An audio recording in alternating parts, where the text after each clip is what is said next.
Le groupe État islamique menace de tuer 2 otages japonais qu'il affirme détenir. Dans une nouvelle vidéo, l'organisation djihadiste réclame une rançon de 200 millions de dollars au gouvernement nippon pour sauver leur vie.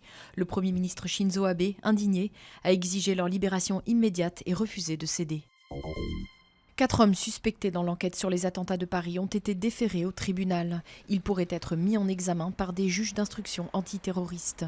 Âgés de 22 à 28 ans, ils font partie des 12 personnes arrêtées la semaine dernière en région parisienne pour leur possible soutien logistique à Amédi Koulibaly, qui a tué une policière municipale à Montrouge et 4 juifs dans un supermarché cachère.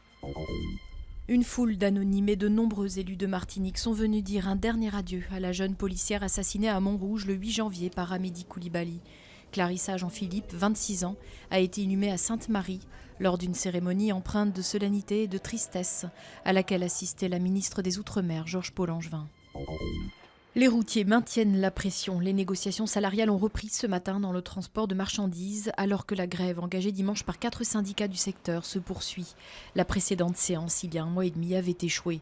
Déterminés à lutter contre la smicardisation rampante de la profession, les grévistes ont multiplié les barrages dans la matinée. Pour la première fois de son histoire, le jury du Festival de Cannes aura une présidence à 2 têtes. Il s'agit des frères Cohen, duo inséparable du cinéma. Les réalisateurs américains de Barton Fink, Palme d'Or en 1991, et de Fargo succéderont à la cinéaste néo-zélandaise Jane Campion à la tête du jury du prestigieux rendez-vous du 7e art du 13 au 24 mai.